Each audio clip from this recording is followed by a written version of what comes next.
हमारे चैनल को सब्सक्राइब करें और नई अपडेट्स के लिए घंटी के बटन को जरूर दबाएं।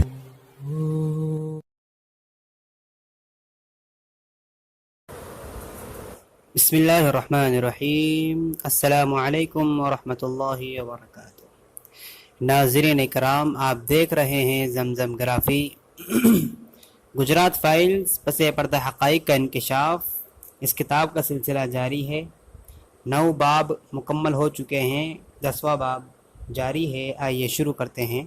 राना अय्यूब और गीता जौहरी के दरमियान इंटरव्यू चल रहा है। सवाल है कि हर कोई उस इनकाउंटर के बारे में बात कर रहा है। सोहराबुद्दीन इनकाउंटर दिलचस्प केस है ना? जवाब, इससे भी ज़्यादा उसकी बीवी कौसर बी के बारे में। वो एक मुअम्मर खातून थी, यानी उनकी उम्र ज़्यादा थी। मेरा मतलब है कि उसके 2 बच्चे थे, दोनों 20 से कम उम्र के। उसकी उम्र 35 से 40 बरस रही होगी। उसकी शादी पहले ही किसी और के साथ हो चुकी थी। वो इंदौर गई हुई थी अपने बहन के घर रहने के लिए। उसकी बहन एक ब्यूटी सैलून चलाती थी और वहीं सोहराबुद्दीन से उसको इश्क हो गया। दोनों ने शादी कर ली। अपने शौहर से कौसर बी ने तलाक ले ली थी। वो एक मुजरिम और गैर कानूनी ढंग से वसूली करने वाला आदमी था। सवाल, और एक मुजरिम की वजह से पूरी रियासत उथल पुथल का शिकार हो गई? जवाब, वो तो था ही मुजरिम। किसी इनकाउंटर में वो लोग उसे ख़त्म करना चाहते थे, लेकिन उन्होंने ये काम अहमकाना तरीक़े से किया, यानी बेवकूफ़ी से किया। उन्होंने उसको लोगों से भरी बस से उठाया। आप ऐसा नहीं कर सकते। ये चीज़ें खुफिया तरीक़े से की जाती हैं, खुल्लम खुल्ला नहीं। इसी वजह से लोग पकड़े गए। सवाल, और इसीलिए औरत का भी इनकाउंटर कर दिया गया? जवाब, नहीं, क्योंकि उसने उसको साथ छोड़ने से इनकार कर दिया था। उसको एहसास हो गया था कि ये लोग उसको इनकाउंटर में ख़त्म कर देंगे। जब उन लोगों ने सोहराबुद्दीन को मार डाला, तब उन्हें एहसास हुआ कि कौसर भी तो बता देगी, इसलिए उन लोगों ने उसको भी मार डाला। लिहाजा बुनियादी तौर पर मसला ये नहीं था कि सोहराबुद्दीन का इनकाउंटर हो गया, मसला तो ये था कि कौसर भी मार डाली गई थी। सोहराबुद्दीन का मामला साफ था। कौसर बी के अहले खाना को भनक लग गई और वो सुप्रीम कोर्ट चले गए। उस वक्त मैं CID क्राइम ब्रांच में काम करती थी, लिहाजा सुप्रीम कोर्ट ने उस मामले को हमारे पास भेजने का फैसला किया।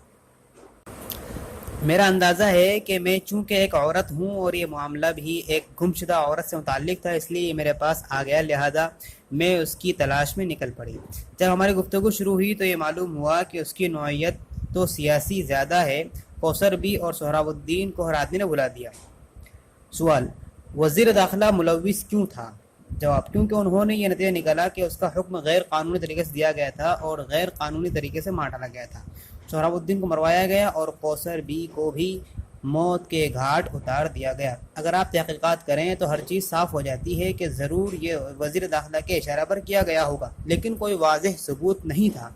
13 पुलिस अफसरान को तो खुद मैंने गिरफ्तार किया। ये तादाद बहुत होती है।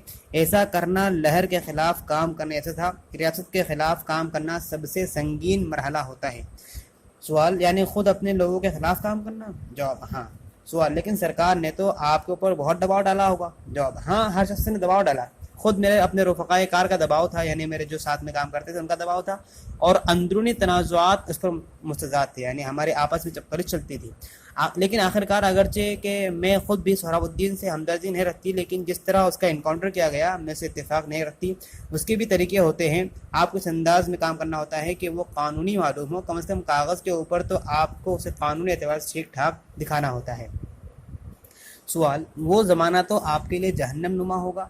जवाब, हाँ, मैं बहुत ज़्यादा कायल नहीं थी। कम से कम सोहराबुद्दीन के मामले में तो अफसरों को गिरफ़्तार करने के सिलसिले में मुझे इत्मीनान नहीं था। अलबत्ता कौसर बी के मामले में मैं कायल थी।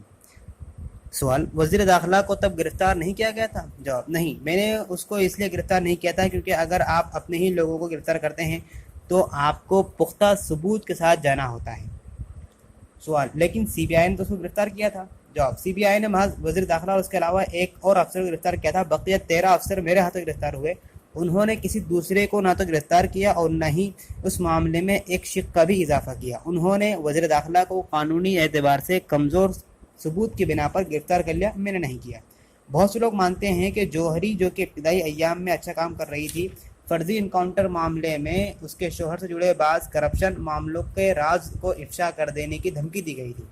ایک نوٹ جو سی بی آئی کو پیش کیا گیا اس میں لکھا تھا کہ اس کے شوہر انل کی وجہ سے، جو کہ محکمہ جنگلات کا ایک افسر ہے، جوہری نے تحقیقات کے پورے عمل کو الجھا کر امت شاہ کو کیس سے بچا لیا تھا۔ لیکن یہ بات اب بھی حیرت انگیز لگتی ہے کہ ایک ایسی پولیس افسر جو کہ آٹو میں سوار ہو کر مشہور گنڈوں کے سرغنہ کے اڈے میں گھس گئی تھی، کیا اس کو بلیک میل کے ذریعے جھکنے پر مجبور کیا جا سکتا تھا؟